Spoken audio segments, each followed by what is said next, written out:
और अनजाने में उसके हृदय को और आहत कर दूं तो मैं वो नहीं चाहता। और ये भ्रम तुम्हें क्यों आया?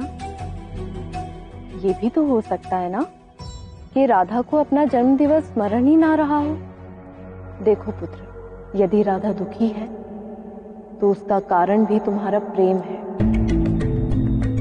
इसलिए कोई योजना बनाओ, ऐसे हाथ में हाथ धरे रखे मत बैठो। अवश्य योजना बनाऊंगा। यदि मैं आपसे बात नहीं करता तो ये सब मुझे ज्ञात ही नहीं होता। ये बात तो 100% सत्य है कि सच्चे मन से माँ के चरणों की सेवा करो तो सभी समस्याओं का समाधान अपने आप मिल जाता है। अब देखिए, आपके चरणों का आशीष मुझे कुछ देर की सेवा में ही प्राप्त हो गया। जीते रहो। धन्यवाद माता।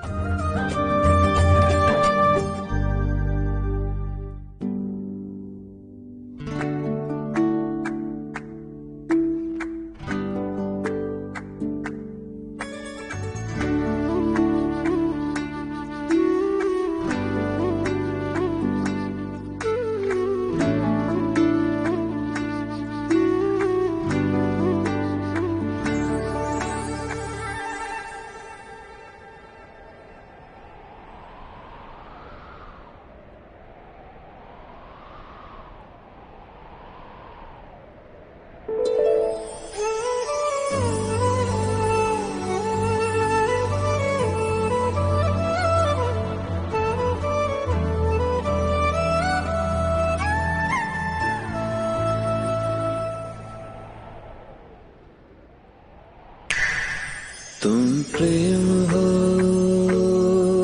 तुम प्रीत हो, मेरी बांसुरी का गीत हो।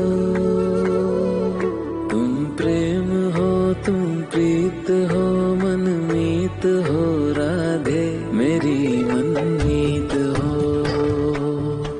तुम प्रेम हो, तुम प्रीत हो, मनमीत हो राधे मेरी मनमीत हो।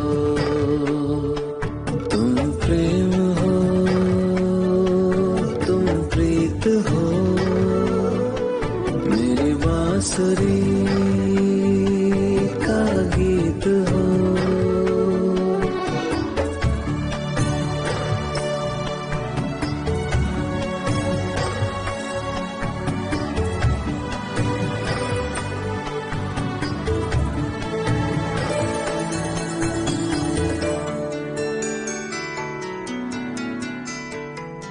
कितनी सुंदर दिख रही हो तुम राधे।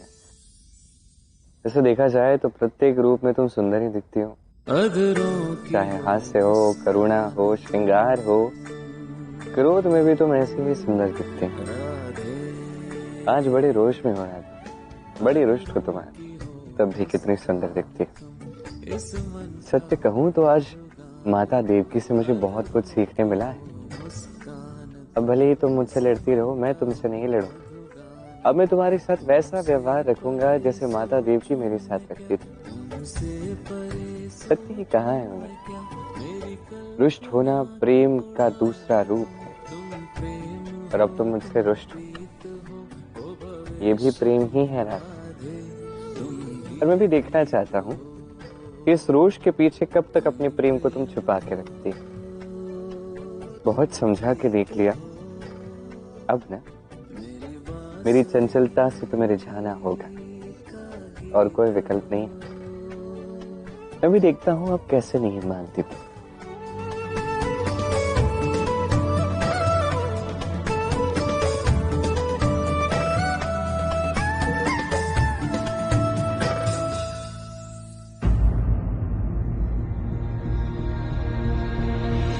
मुझे ऐसा क्यों प्रतीत हो रहा है कि कृष्ण यही मेरे समीप है?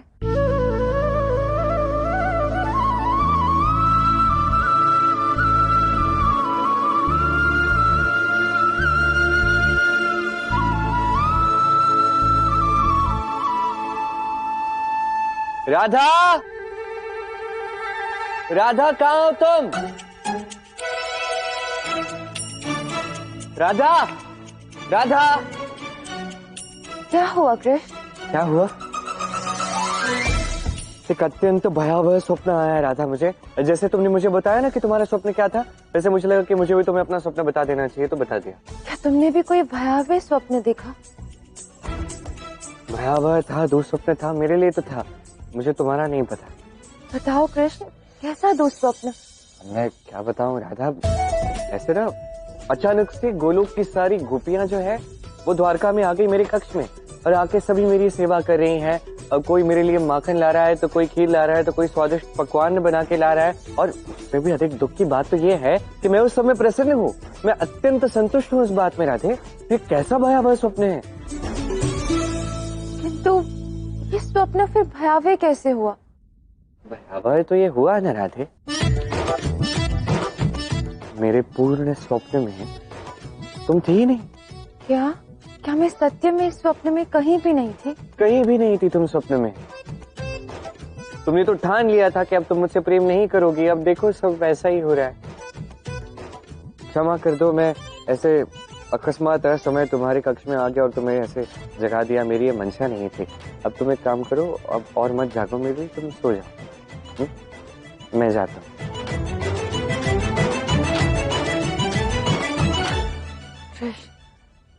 तुमने वो स्वप्न देखा जिस स्वप्न में मैं नहीं थी। ये संकेत है कि मैं तुम्हारी स्मृति से निकल रही हूँ। कितनी शीघ्रता से तुमने मेरा स्थान अन्य गोपियों को दे दिया। किंतु चाहे जो भी हो जाए, मैं तुम्हारे इस स्वप्न को पूर्ण करके ही रहूंगी। मैं नहीं हूं तो क्या हुआ, गोपियां तो है ना जो तुम्हें प्रेम दे सकती हैं।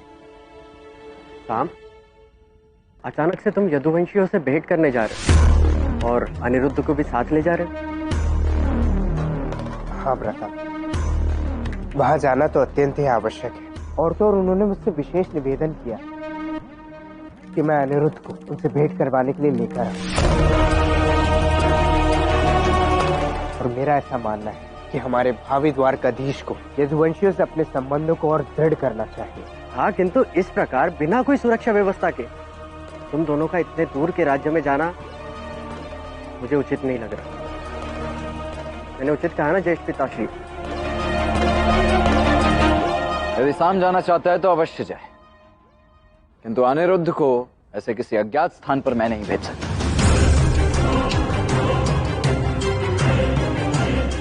वैसे भी अभी तक तुम पर पूर्ण विश्वास नहीं हुआ है मुझे शाम।